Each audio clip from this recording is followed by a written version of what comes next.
अस्सलाम वालेकुम। मैं आपको कनाडा के खूबसूरत सूबे ब्रिटिश कोलंबिया से अपने channel Hassan's adventures and skills पर खुश आमदीद कहता हूँ।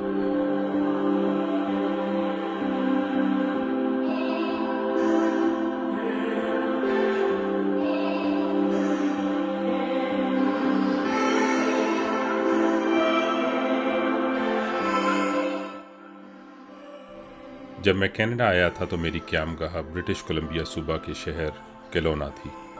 तकरीबन 8 साल क़याम के दौरान मैंने ब्रिटिश कोलंबिया की काफ़ी सेहत की और इसको काफ़ी एक्सप्लोर किया, लेकिन कभी भी ओंटारियो या टोरंटो जाने का इत्तेफाक नहीं हुआ। मैंने 2012 में टोरंटो का विज़िट किया था, जिसमें मैं नियाग्रा फॉल्स में एक कॉन्फ्रेंस में अपना रिसर्च पेपर प्रेजेंट करने आया था।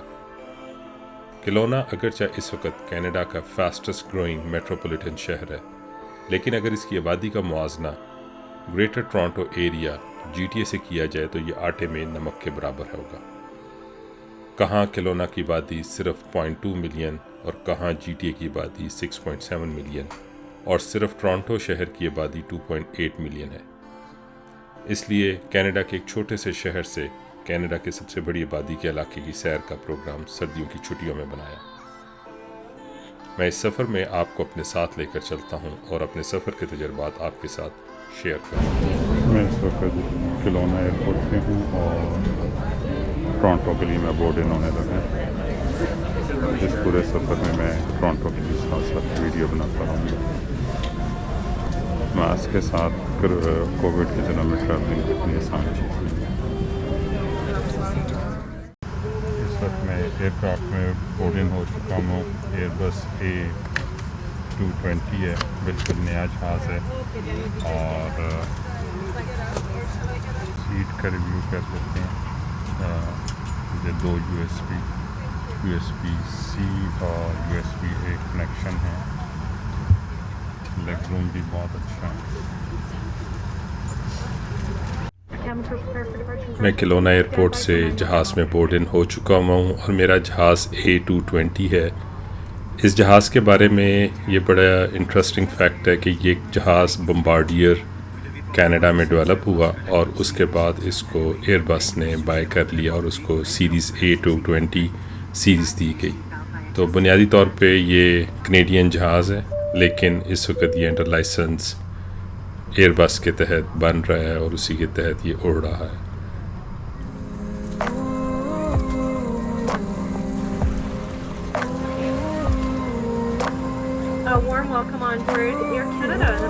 जहाज़ रनवे पे फ्राटे भरना शुरू हुआ और फिर आनन फानन फ़ज़ा में बुलंद हो गया। हर तरफ बर्फ़ की सफ़ेद चादर फैली हुई थी, जिसने शहर और पहाड़ों को अपने अंदर समेटा हुआ था।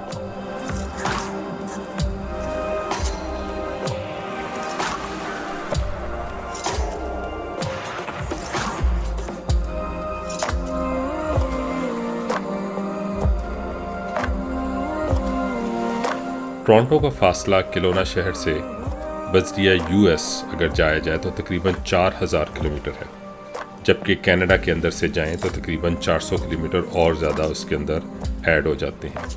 गाड़ी पर तकरीबन 50 घंटे की लगातार ड्राइव है और अगर जहाज़ पर जाएं तो 5 घंटे लग जाते हैं।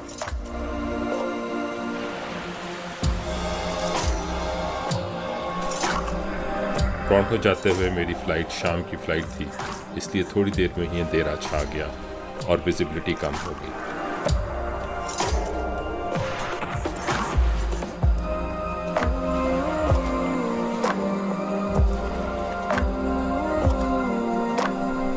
रात को टोरंटो के पियर्सन एयरपोर्ट पर लैंड किया और पूरा शहर रोशनियों से जगमगा रहा था।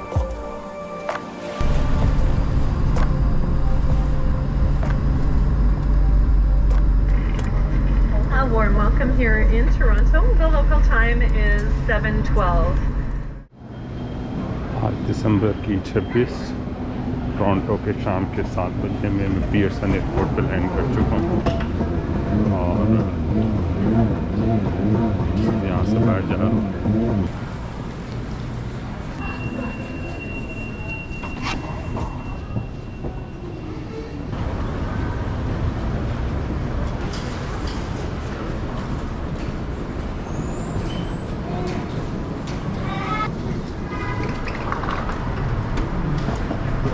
मैं किलोना के पहाड़ी इलाके और ओकनेगन वैली में रहने का आदी हूँ, जहाँ हर तरफ पहाड़ और झीलें हैं, और मेरे लिए टोरंटो का फ्लैट एरिया और बिजी मेट्रोपॉलिटन लाइफ एक मुनफरद तजर्बा था।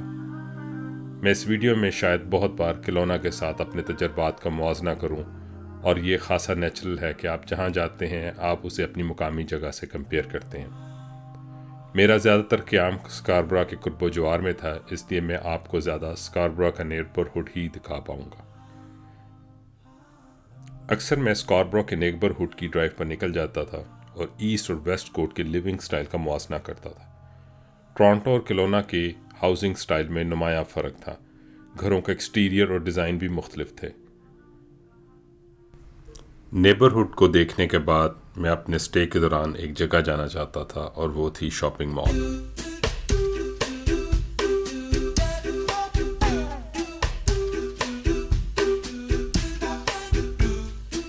बड़े शहरों के मॉल बहुत ज़बरदस्त टूरिस्ट अट्रैक्शन होती है। यॉर्कडेल शॉपिंग मॉल में तमाम बड़े ब्रांड्स थे। शॉपिंग के शौकीन लोगों के लिए तो ये बेहतरीन जगह थी। मेरे लिए मॉल के अंदर गाड़ियों के शोरूम एक बिल्कुल नया तजर्बा था।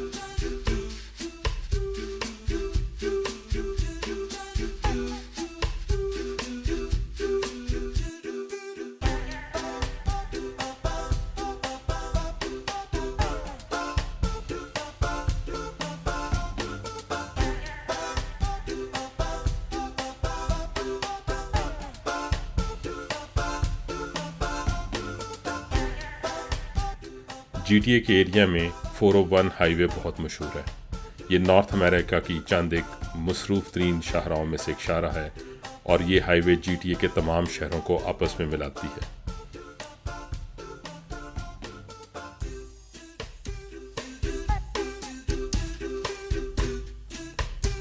Pan Am sports centres public के लिए एक इंतहाई आला फैसिलिटी है, जिसके अंदर स्विमिंग पूल्स और तमाम तर फिज़िकल एक्टिविटीज़ की फैसिलिटीज़ अवेलेबल है।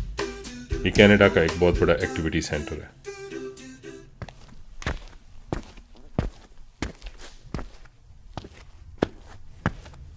टोरंटो में आकर समंदरनुमा लेक ओंटारियो पर ना जाएं तो ये मुमकिन ही नहीं। इस तरह तो टोरंटो का विजिट ही नामुकम्मल होगा। लेक ओंटारियो कनाडा की बड़ी लेक्स में से एक है, और ये नॉर्थ अमेरिका की 5 बड़ी लेक्स में से एक है, जिसकी एवरेज गहराई 283 फुट है, और इसके शोर यानी किनारों की लंबाई 1020 किलोमीटर है। ये लेक एक तरफ कनाडा में है और दूसरी तरफ अमेरिका में है।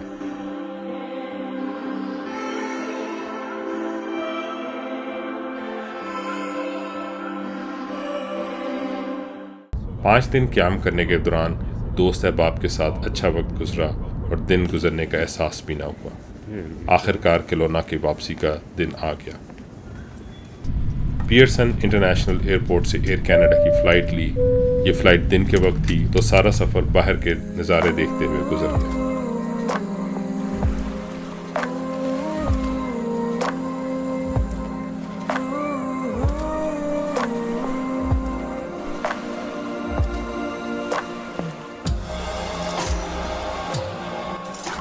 ओंटारियो की frozen lakes,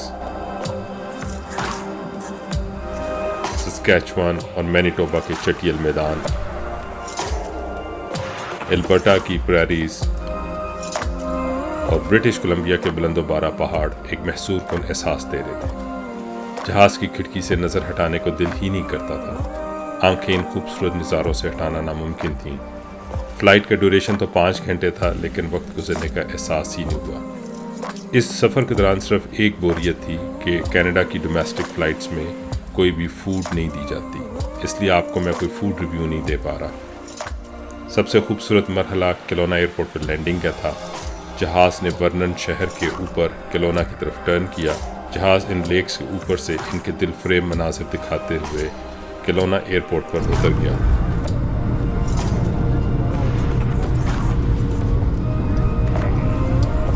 Ladies and gentlemen, welcome to Kelowna. Local time 11:26. Please remain seated with your seatbelt fastened, your baggage stowed.